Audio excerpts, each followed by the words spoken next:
Vote চলাকালীন সময়ে সংশ্লিষ্ট বুথের কোনো ভোটার এসে যদি দেখেন যে মার্ক কপি অফ ইলেকটোরাল রোলে তার সিরিয়াল নম্বরে আগে থেকেই দাগ পড়ে গিয়েছে এবং সেকেন্ড পোলিং অফিসারের 17A বা রেজিস্টার অফ ভোটারে তার ভোটদানের তথ্যটি আগে থেকে রেকর্ড হয়ে গিয়েছে, অথচ তিনি কোনো ভোট প্রদান করেননি, এক্ষেত্রে প্রিজাইডিং অফিসার ওই ভোটারের জন্য টেন্ডার ভোট বা টেন্ডার ব্যালট ইস্যু করবেন।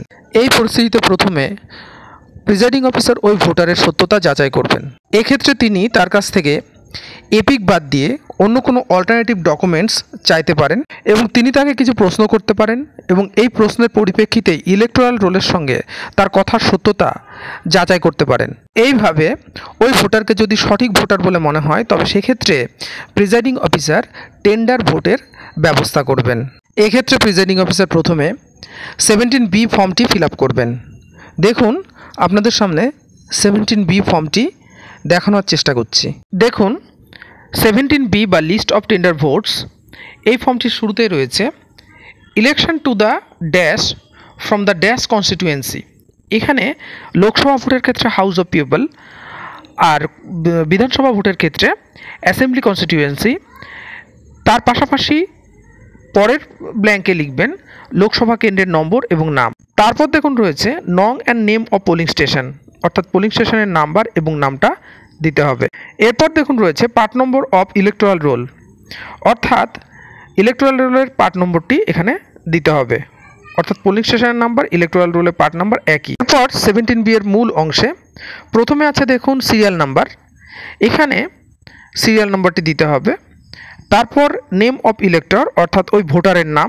তারপর দেখুন রয়েছে serial number of elector in electoral role of the person who has already voted in place of elector, অর্থাৎ মার্ক কপি অফ ইলেকটোরাল রোলে এই ভোটারের যে সিরিয়াল নাম্বারটি রয়েছে সেই সিরিয়াল নাম্বারটি এখানে লিখতে হবে। তারপরের কলমে দেখুন রয়েছে সিরিয়াল নাম্বার অফ 17A বা রেজিস্টার অফ ভোটার, অর্থাৎ রেজিস্টার অফ ভোটারের যেই কলমে বা যেই নম্বরে আগের যে ভুয়ো ভোটার ভোট দিয়ে গিয়েছেন সেইখানে যে সিরিয়াল নাম্বারটি ছিল সেই সিরিয়াল নাম্বারটি এখানে লিখতে হবে। তারপর দেখুন রয়েছে signature and thumb impression of voter, অর্থাৎ এই কলমে ভোটারের সিগনেচার অথবা তার টিপছাপ নিতে হবে। দেখুন আমি আমার 17B ফর্মে দুটো টেন্ডার ভোট দেখিয়েছি।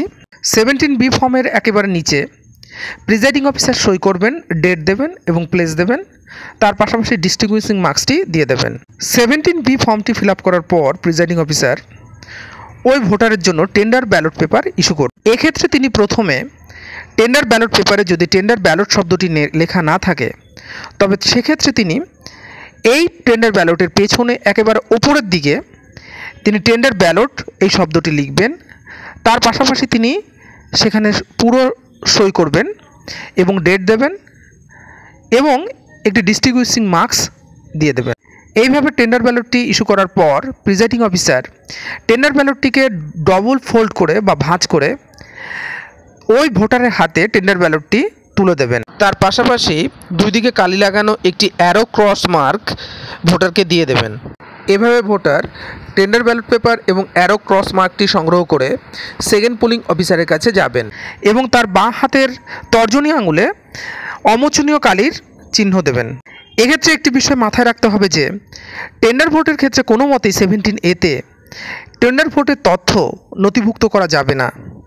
তার পাশাপাশি এই টেন্ডার ভোটারকে কোনো ভোটার স্লিপ ইস্যু করা যাবে না।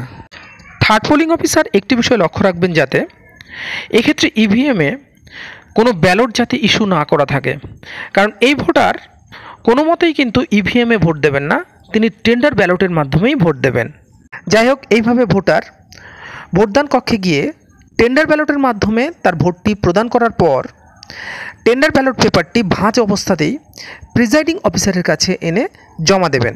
প্রিজাইডিং অফিসার ওই টেন্ডার ব্যালট পত্রটি cover for tender ballot paper নামে একটি কভারের মধ্যে বা এনভেলপের মধ্যে ওই ব্যালট পত্রটি সংগ্রহ করবেন এবং খামের মুখটি ভাঁজ করে রেখে দেবেন, কারণ পরবর্তীতে আরও টেন্ডার ভোট পড়লে ওই টেন্ডার ব্যালটগুলি এই খামের মধ্যেই রাখতে হবে। এ প্রসঙ্গে একটি কথা বলার, ব্যবহৃত সমস্ত টেন্ডার ব্যালট পেপার এবং 17B ফর্মটি এই একটি খামের মধ্যেই রাখবেন এবং ভোট পর্ব শেষ হবার পর এই খামটিকে গালা সিল করবেন এবং এই ছোট খামটি এর জন্য নির্দিষ্ট বড় খামের মধ্যে ভরে রাখবেন এবং ডিসিতে জমা দেবেন। এভাবেই একটি টেন্ডার ভোট প্রক্রিয়া সম্পূর্ণ হবে।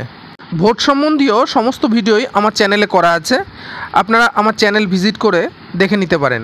ভিডিওটিকে লাইক, শেয়ার এবং চ্যানেলটিকে সাবস্ক্রাইব করে দেবেন। আপনাদের কী ধরনের ভিডিওর প্রয়োজন সে বিষয়ে কমেন্ট করুন। ধন্যবাদ।